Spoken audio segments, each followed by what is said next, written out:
हरियाणा के मुख्यमंत्री मनोहर लाल खट्टर की तरफ से फरीदाबाद लोकसभा क्षेत्र के कार्यकर्ताओं और प्रमुख नेताओं के साथ आज एक बैठक की गई। बैठक में कामकाज को लेकर के जहां रिव्यू किया गया है, वहीं दूसरी तरफ नए कामों को लेकर के भी अधिकारियों को निर्देश दिए गए हैं। हमारे साथ तिगांव विधानसभा क्षेत्र से विधायक राजेश नागर हैं, जिनसे बातचीत करेंगे इस बैठक के बारे में। क्या कुछ मुख्य तौर पर इस बैठक का उद्देश्य अगर हम देखें रहा है और क्या निर्देश दिए गए हैं मुख्यमंत्री की तरफ से? देखो, हमारे जो कार्यकर्ता हैं, हमारे जो पार्टी के हर विधानसभा से जो हमारे विधायक हैं और जो चुनाव लड़े विधायक हैं, उनको बुलाया गया था कि भाई विधानसभा में जो जो काम होने हैं उसके बारे में, और जो हो रहे हैं उसके बारे में, और जो पाइपलाइन में है उसके बारे में एक रिव्यू और एक आपस में एक मीटिंग के तहत हम सब कार्यकर्ता इकट्ठे हुए थे। क्या कुछ निर्देश रहे हैं इस बैठक के अंदर खास तौर से, क्योंकि इसे मिशन 2024 से भी जोड़ करके इन बैठकों को देखा जा रहा है।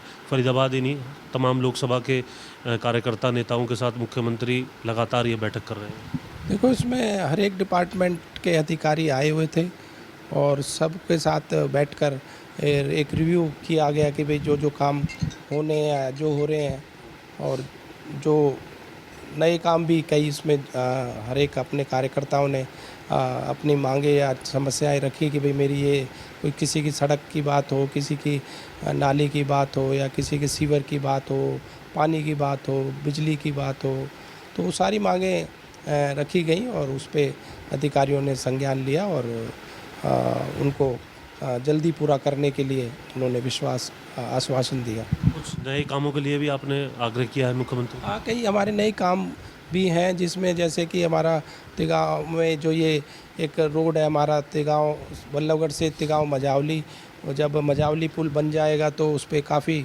ट्रैफिक होने की उम्मीद है, कि क्योंकि वो नोएडा, ग्रेटर नोएडा को हरियाणा और आगे राजस्थान तक को जोड़ेगा, तो काफ़ी हैवी ट्रैफिक वहाँ पर हो जाएगा। तो उसके लिए हमने बाईपास की मांग रखी है कि भी एक बाईपास हमें सेक्टर 8 से, जो MITC की नहर है, जो पहले नहर चलती थी अब बंद हो चुकी है, और एक्वायर करने की भी उसमें ज़रूरत नहीं है कोई ज़मीन की, उसी नहर के ऊपर NOC लेकर इरिगेशन डिपार्टमेंट से एक बाईपास बना दिया जाए, जिससे आने वाले समय में जो हैवी ट्रैफिक आता है फरीदाबाद में, ग्रेटर फरीदाबाद की, ग्रेटर नोएडा या नोएडा की तरफ से, या राजस्थान या हमारा इधर का वेस्टर्न हरियाणा की तरफ से, तो वो स्मूथली चला जाए, उसकी एक मांग रखी है। और ये हमारी पुरानी भी एक बहुत समय से मांग है कि एक बाईपास हमारे तिगांव को और जो मझावली पुल को जोड़े वो दिया जाए।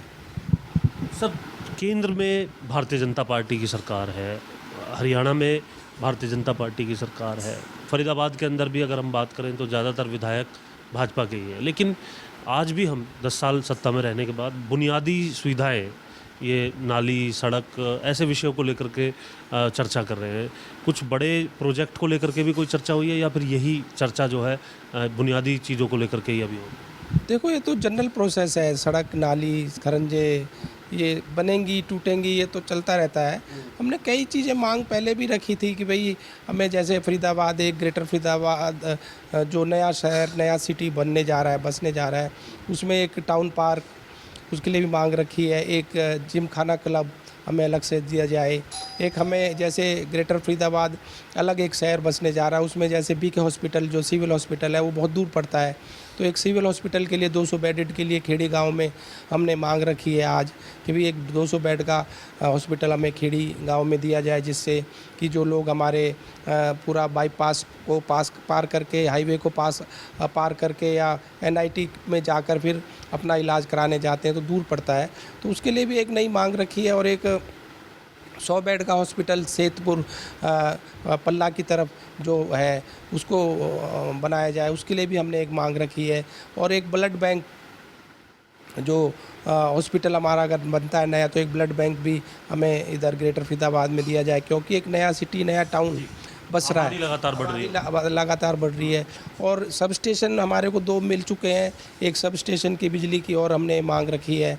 एक इंटरनेशनल लेवल का स्टेडियम हमें दिया जाए ग्रेटर फरीदाबाद को, जो हमारे युवा हैं, हमारे बच्चे हैं, वो उसमें खेलें और प्रशिक्षण लेके आगे बढ़े और देश कहाँ तक पहुँचे हैं सर ये तमाम कामों के? अभी ये सारी चीज़ें अभी इनकी डीपीआर बनेगी और फिर उसके बाद हमें अधिकारियों ने आश्वासन दिया है कि जल्दी इन कामों पर काम किया जाएगा और इनको जल्दी पूरा किया जाएगा। सर अभी आपके क्षेत्र के अंदर आपने देखा विपक्ष के जो नेता हैं वो पहुंचते हैं, मंझावली के एरिया का आपने डिस्कस भी किया, वहाँ यमुना का हम देख रहे हैं किस तरीके से प्रकोप है, जल भराव की स्थिति है।